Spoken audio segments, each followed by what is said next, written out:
The Bill and Kelly Show is recorded at Studio A at Executive Suite Squared in beautiful Hammond, Indiana. Now, here's Bill and Kelly.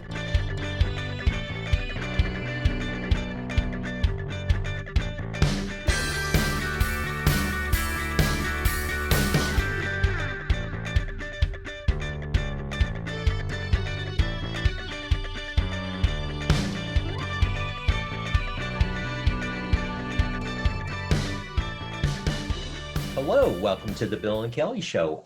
We have a returning guest, Susan Marshall, who is an author, and the name of her book is Mom's Gone Missing. Yes.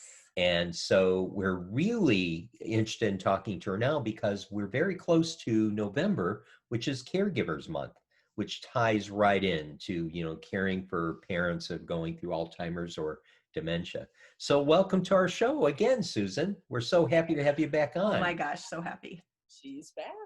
That's right. Guys, thank you for asking me to come back and have a conversation about something that really is on a lot of people's minds, as we know, and we have talked about, is this whole notion of caregiving. So I just learned myself recently that November is National Caretakers Month. So yeah, it's timely.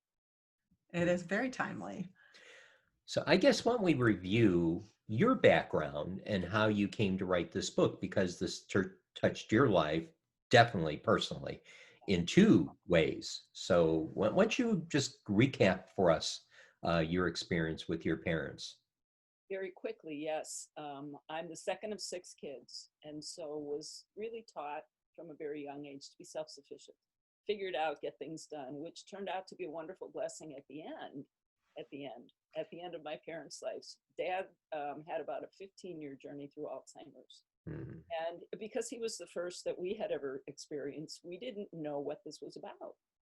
And of course, in the early stages, you're kind of in denial. Oh, he's just getting old. Oh, he's just getting forgetful. And so that was a tough kind of sorting through. And of course, 6 children wanted to give Mom all kinds of advice. You should get a whiteboard and you should list what's going on today and you should do this and that. She got very tired of all that, just to say. But toward the end of Dad's life, I was traveling back from a business meeting. I was in the Baltimore airport and I got a phone call saying, your dad needs a pint of blood. Like, for what? I had no idea what was going on. And I hadn't really been deeply involved in the things that had been happening up until that point. A sister who lived in Arizona was kind of taking the phone calls. Well, she, for whatever reason, refused that permission giving. And so I talked to this nurse who called and said, I'm not qualified. I don't have enough information, but I would like to speak with his doctor. So I talked with her the following morning, and she said, your father is in the final stages of Alzheimer's disease. He needs to be on in-home hospice care immediately. What's that? And she wanted to send him to Mesa, which is about a 30-minute drive from where they were. And I said, no, I didn't want that to happen because it wouldn't matter for Dad in my reasoning, but it sure would for Mom. She was at the time in a kind of an assisted living complex. She was in an independent apartment, but she had no way to get 30 minutes away because they had a shuttle. So all of that. And then I asked the question, hospice, how long? And she said, he's in the final stages. We expect 3 to 5 days. What? It was just one of those 3 to 5 days. It was right before Easter. And then it was up to me to call and tell Mom this news. I was in Wisconsin. She was in Arizona, 1,900 miles away. What do you say? Right? So I had to kind of go through all of that. I did call her and she was confused about what I was telling her. But she asked me 2 questions, maybe 3. One, is it serious? I said, yes. She said, is he going to die? And I said, yes. And then we both sat and it's just kind of like, what did I just say? And what did she just hear? So I was there right after Easter. It turned out that Dad lived 2 days shy of 5 months, not 3 to 5 days. So all of that time was, a journey unto itself. Yeah. But during that period of time, Mom's memory fell off a cliff. The stress, the caretaking, the experts will tell you that that's not uncommon. So after Dad died, our attention turned to Mom, and she had just deteriorated so tremendously. It was hard to know what to do, but we knew we couldn't leave her in Arizona. Up until Dad died, the agreement among the family was as long as he was still alive, she would stay there. That was challenged. I had siblings saying, you lied, you said 3 to 5 days, it's now 4 months, well, so the sibling stuff, as you can imagine, it's part of this as well. So that's kind of in a nutshell. Moved Mom, packed her up, moved her back to Wisconsin. And then when we moved her, we were thinking, oh, she's 3 to 5 years. She's in good shape. She's bowling, she's golfing. She was gone 7 months later. So that whole, it's like, as we were talking earlier, Bill, it kind of like scrambles your brain. Yeah. What is happening here? Yeah. And I know a lot of people can relate to that. Yes. Yeah, and I know although it wasn't with dementia and Alzheimer's, but my dad had ALS, and that constant stress that it puts on the family, and I can really definitely appreciate the friction that it gives with your siblings. That it just, yeah, we were at odds with each other, and just minute by minute. And that's one of the things I loved about the book, because, I also went through something with my dad having Alzheimer's. And so I could absolutely relate in that sense. But anybody who's going through any type of issues with elderly parents or siblings that are having health issues and things, I think can relate to everything in this book. And what I tried to do was just as honestly, as openly, without undue drama. And it's like, oh, dear me, which a lot of people, just by personality, I'm not that way. But I did want to share, graphically isn't the right word, but I wanted people to understand that when you are experiencing this, you are not alone. Right. And that, I think, is a message that I've heard from caregivers. Apologize. It's political season. Guess what? We're getting calls all the time. Anyway, I had talked with. We probably had a few of them on our show. Yeah, No, not that far up. That you did. But the people that I've talked to who have been or are now experiencing this, one thing that is so consistent, they say, I feel so alone. Mm-hmm. I feel crazy. I feel alone. I feel angry. I feel I don't know what. And so I tried to relay that, again, without undue drama, but that's very, very real. And you're not crazy. You might be in the moment, Mm-hmm. reasons, but it's so normal. Yeah. Yeah. Yeah. You're kind of dealing with someone that you used to look up to and was, a big part of your life disappear. And, you're grieving while they're still there. It's, so gosh, yeah, it's been, and then the tremendous load that I don't know of anyone that hasn't gone through this. It's affected. If they had a profession, they had to rethink what they're doing and redo things. And, their employer had to be understanding when they took time off to take care of medical things. And it is really a stress that, boy, I hope I don't have to relive anytime soon. Right. To that point, Bill, because I had been independent, I've been independent for 20 some years. That's part of the reason why my siblings just said, take care of it, because they were working, they had jobs, they couldn't take vacation time off. But essentially my practice was put on hold for a couple of years. And as you know, when you're an independent, if you're not working, oh yeah, you're not having revenues to pay the mortgage and all that kind of thing. So that was a huge worry and a huge stress that you just have to learn to deal with. Yeah. And boy, it's just, and a lot of people don't want to admit that they need counseling when they're done with that. And so there's issues that are left behind that, you just fester. So. Yeah, in fact, I wrote about that toward the end afterwards, and it was a passage that people have relayed back to me several times. I wrote about having crazy dreams, buildings blowing up, and animals fighting, and shoes that didn't match, and all those kinds of things. And I wrote, I think, these words: I was as out of sorts as a human can be, and this was after the fact. So it's not we get done and then we're like, oh, I'm good, back to normal. It's really a process. It is. It's confusing, frankly. I found it very confusing. Yeah. So now that your book has been out, I imagine you were able to connect with some of your readers that appreciate and just, yes, that brought up memories or brought back what we went through. Yeah. Could you want to tell us about some of those? Have you contacted any of your readers? Have you given any feedback?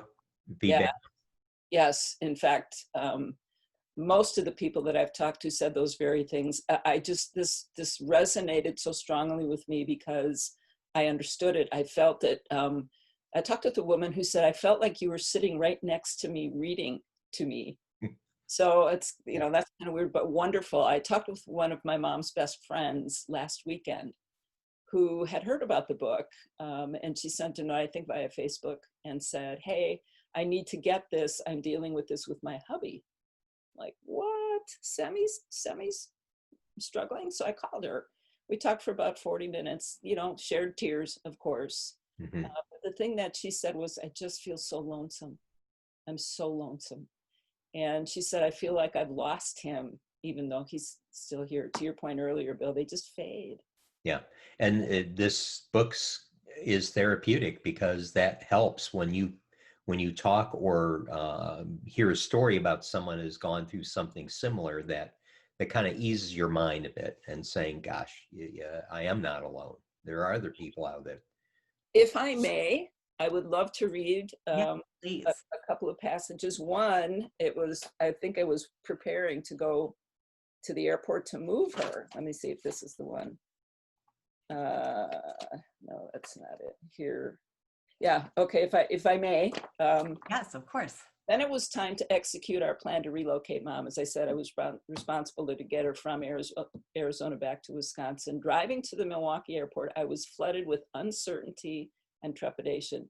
There were so many things that could go wrong, so many surprises that could await my arrival in Arizona. I boarded the plane in Milwaukee with a prayer for serenity and courage. I didn't know what to expect in any aspect of this adventure. See if I can get to the next page. Yeah, reflecting on this, that I had no idea what to expect, I came to realize that all of life is this way. We simply cannot know when we set forth on any given day what lies ahead. You two know that better than anyone, particularly after your political interviews you were mentioning. Oh, that's going to affect us for years. Yet, we get into comfortable patterns and we fool ourselves into thinking we control at least some of the things that happen. Perhaps this is why we stay with people, jobs, and life circumstances we don't enjoy, and sometimes simply endure because we know more or less what to expect. Loyalty is part of it too. Dancing with people who know most of the steps is easier than cutting a new rug with people or circumstances we cannot predict. Yet stripping away this false sense of security gave me a remarkable feeling of being open to whatever developed. What a fortunate gift this turned out to be. So it's just that, to be able to remove your stuff and try to see what's really there took a lot of practice, And I kept saying to myself over and over, you can only do today. Just do what's today. That was really very powerful for me as I thought about it.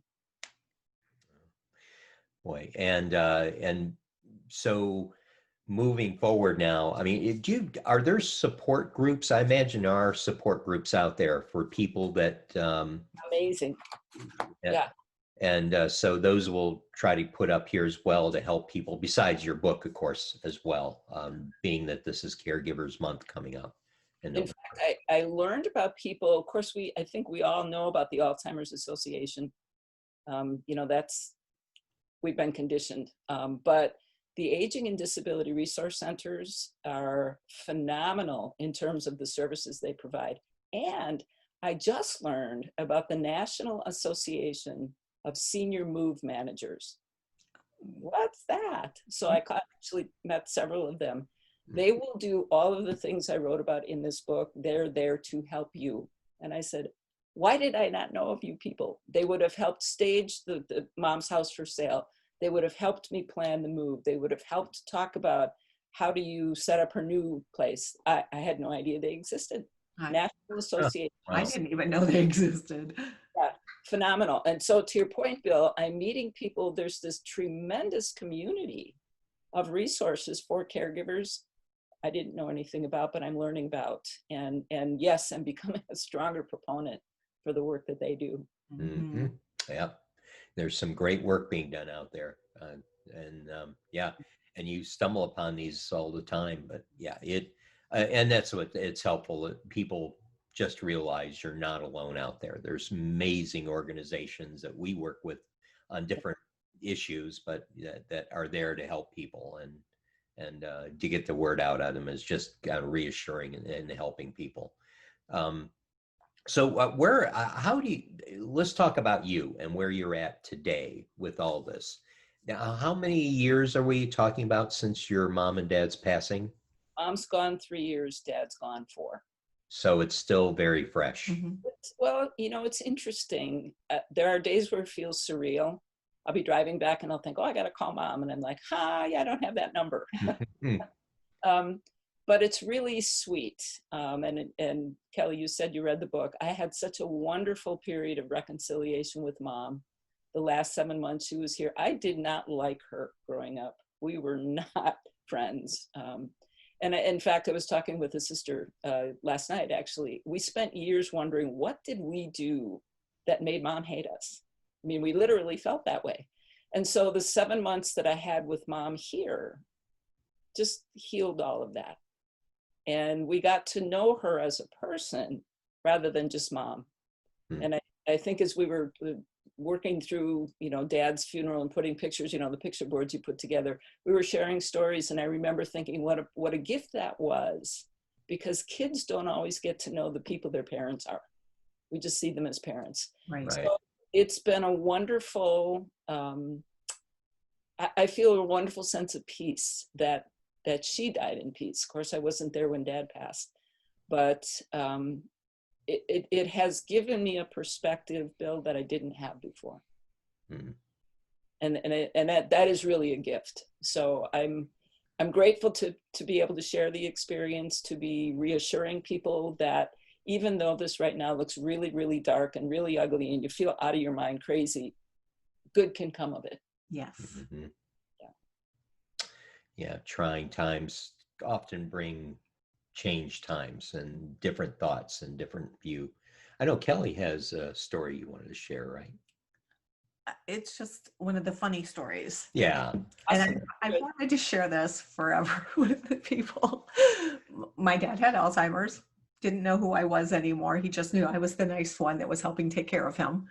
My oldest child was visiting, and my dad wanted a Subway sandwich. So I left Xander with dad, went to Subway, came back with some sandwiches. We're sitting at the dining room table. Now, he always kept all the potato chips and everything on top of the refrigerator. So I'd gotten all the bags down to go with our sandwiches. And we're just all sitting there eating. And all of a sudden, my dad said, well, those were made by cheap prostitutes. Seriously. And Xander and I are like, what?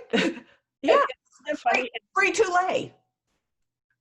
Oh my goodness. Yeah, and I know. I was like, and she's got a lot of these. This guy doesn't even know who I am, but he thinks of this stuff like crazy. It's like the filter dropped when he's going through this. The filter did drop. He would talk about women's big boobs and different things like that. That I was like, Dad, oh my. And you know what? Isn't that funny, Kelly? It's like, okay, poker face. And it's like, do I respond to that? Do I pretend I didn't hear that? That is hilarious. One of my favorite ones is the bugs hitting the windshield. Oh, well, that wasn't during Alzheimer's. No, my dad every time a bug would hit the windshield, if we were on a family vacation and stuff, my dad would be like, well, that took guts. Oh, man. Yeah, it did. But my other favorite story with my dad, my sister and I took him to TGI Fridays for lunch. And we're sitting there at the table and he's looking at the menu and he loved to eat. That was always his joke. His last name was Reese, R-I-E-S. And he would always say, my name is Alvin like the chipmunk and Reese like in groceries because I like to eat. The last 4 letters of groceries. I love it. So we're at the restaurant and he's all like, looking at the menu. And then he says to me, "What day is today?" And I said, "It's Wednesday." And he got this really sad look, and he put the menu down and he says, "I can't get anything on this menu." It said Friday specials. So it was Wednesday. He couldn't get anything. And I had to be like, "Dad, no, that's the name of the restaurant. You're okay. You can get food." But he was so sad. He was like all excited. And then, "Oh, it's Wednesday. I You know can't what? get anything." And those are the poignant moments that I think pass so quickly when we're in them. But to your question earlier, Bill, about, how are you now? It's like you remember those things, Yes. and it brings you happiness, joy, silliness, whatever that Yes. is. I mean, a little bit of sadness because you miss that. Yeah. You miss those times. But yet I am so thankful for every one of those memories. Yeah. Yeah. It's yeah, it makes you appreciate those times a lot more, Yeah. and bringing back those memories. Yeah. And so My dad's been gone almost 6 years and I miss him every day. mhm. It's in some ways like they were just here. Yes. You can remember them walking down the hall, or whatever that is. Yeah. Yeah. And I think too, Bill, I love what you just said, because at difficult times, we are in such an ugly time right now in this country. I'm probably doubly grateful to have had this experience with mom and dad prior to, because it helps you just put the noise away. You Mhm. realize some of this stuff, it's in the moment, it will pass. I pray something brings us back together, as human beings. And frankly, that's one of the things that I hope for this book, is that people remember their humanity. Yes. Despite all of the crud, all of the anger, all of the vitriol, we're humans. We need each other. Yes. Yeah, and that, true, very true. It takes a That's village. one has to wonder if that's that we were drifting apart and all things happen for a reason, that all this ugliness is happening for us to wake up and saying, we are one human body. And I often say, we've got, like COVID is an example. We've got to learn how to agree and get along with each other so that we could help people survive, to help each other survive. And Hopefully it'll yeah, happen. yeah, gosh, yeah. It's a little ironic, isn't it, when we are, self-included, so self-sufficient at times. And so I got this and I can do this, and, rah, rah, rah.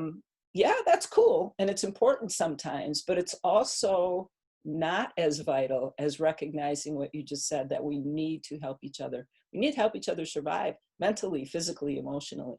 Absolutely. And I think it takes some strengthening, some toughening. The tagline for my company, Backbone Institute, is never grow a wishbone where a backbone ought to be. And I had to really take that into my own understanding to say, you know what, that's a wishbone. That's a wishbone. Get busy on building, the backbone. So that helped me too in dealing with mom and dad. I experienced a lot of wishbones that I had to set aside. Yeah. Well, this is my story, although, and right now it's my dad comes to my memory because he was a politician. He was, and he was serious. Oh, serious as serious can be. And in fact, I rescued one of his campaign signs from the 70s when he was active. Huh. And as we have these politicians on, I just feel him with me. Oh, wow. Uh, yeah. Yeah, that is amazing. And we don't have to wonder real long where we came from when we can remember those things and just really appreciate that sense of being okay. I maybe not be whole in this moment. I maybe not, exactly what I want to be. We talked about, getting ready for these shows, and you're like, deer in the head. But we're okay. Mm-hmm. Yeah, we're okay. Yeah. It's their memories are, oh gosh, just thinking back, and it's one of those things. Well, it's like you when you're a kid and you had a different view of your parents. And when my dad was a politician, sometimes I absolutely hated it. I just, Dad, I've got a baseball game. Dad, I got a football game. Well, I got to go out, walk the precinct. I've got to do this. I got to make sure Mrs. O'Malley can get to the boating, and it's his life was consumed by it, and a lot of times I was jealous. But today, now that especially in this political season, um, boy, it's just I feel the reverberation about everything he did for his community.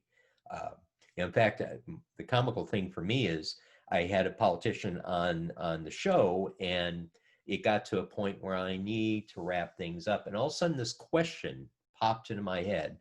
It's like, you've got to ask them this, and it had to do with the particular issue within the county, and I'm like, wow, where'd that come from? Dad was right here whispering to you. Sure enough, I sprung it out, and they were like, yeah. And yeah, my dad constantly took out the brass knuckles when it came to his peers, and yeah, he was not kind. But yeah, it's just those memories.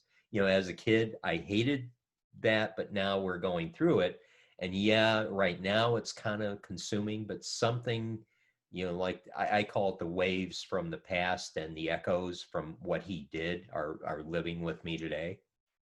Yeah. Yep. Well, and I think having those experiences and kind of having the shadows and the voices really helps you. We're all put together differently, right? And I am empathic or empathetic, however we're supposed to say it these days, by nature. And I'm always curious about what other people are thinking and what's motivating them to do certain things. I wish more people would be curious in that way, but that is like saying, I wish you could be more like me, and that would be very bad. Exactly. People to be who they are. I think that a lot when I'm driving, especially. Yeah. Oh, gosh. Oh yeah, this kind, sweet person you see now behind a steering wheel just goes. I often say I'm going to take out the phone and video this so people can see the real. In fact, I took out my phone one time, and it would be nothing but bleeps. Oh yeah, and I said, I'm going to catch this, so I took a picture of her. But being the actress she is, she put this big smile on, and I said, "This is what road rage is." But by the time I took the picture, she looked like, "Oh, I'm happy. What's your problem?" We all have a dark side. We all have a dark side. Mine happens behind the wheel of the car. Oh my goodness, yeah. And she would make a truck driver blush with some of the things that come out of her mouth. Yeah. Really, I can kind of relate to that. Thank you. In fact, the way she yells, I'm pretty sure some of the truck drivers here are up in their cabs and do blush. Oh my gosh, what was that? So, oh man.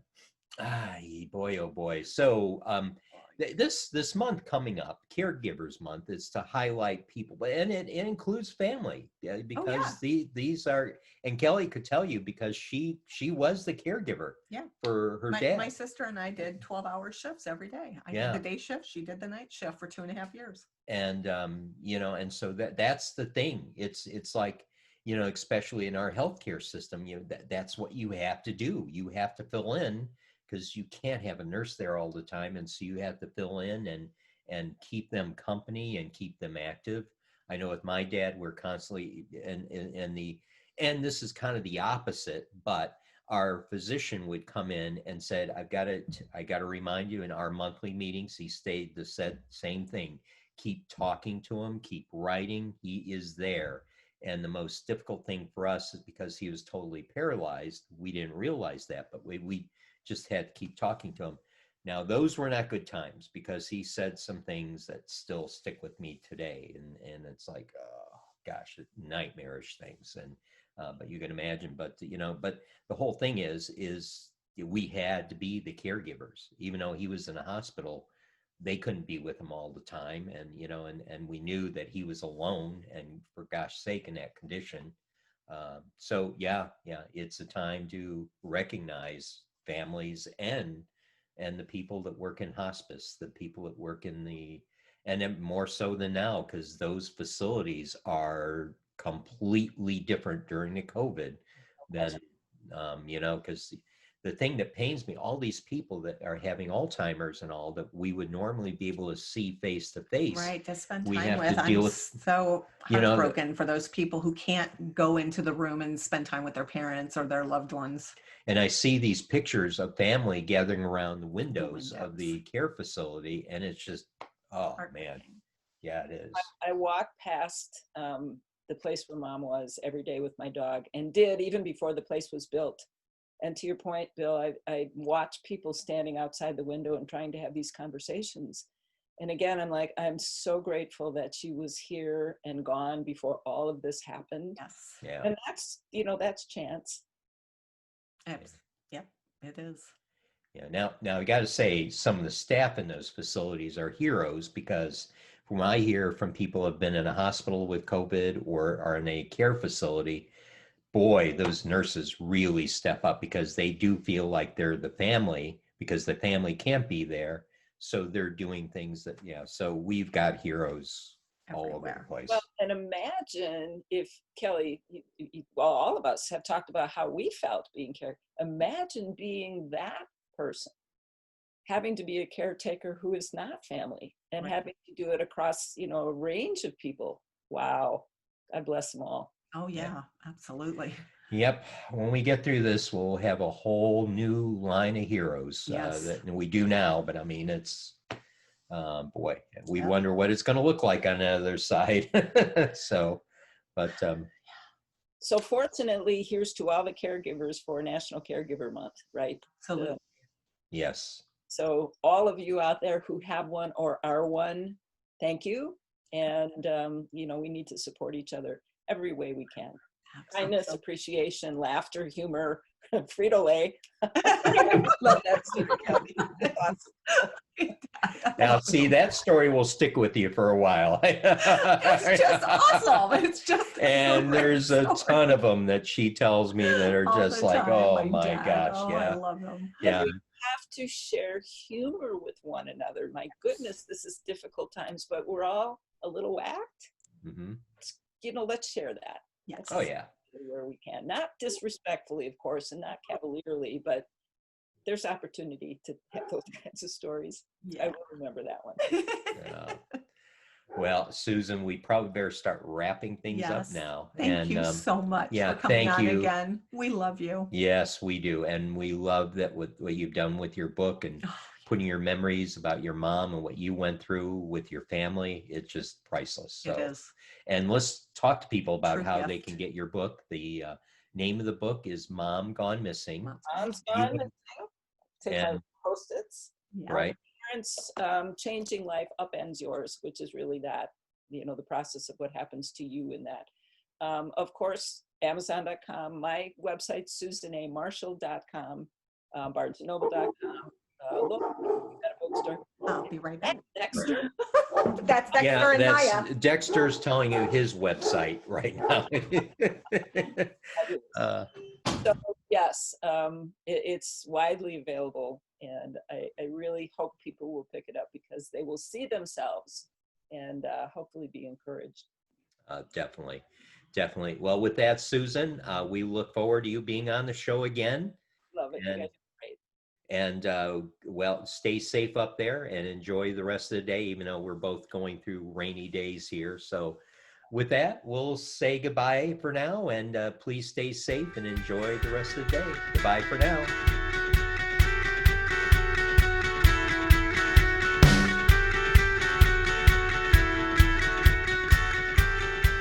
This episode of The Bill and Callie Show is brought to you by You're hurt in a wreck. Why would you even think about calling the insurance company first? Call someone who's going to work for you, not against you. The insurance companies are not on your side. We are. We are Lerner and Rowe. Lerner and Rowe are the lawyers for you. Call 222-2222.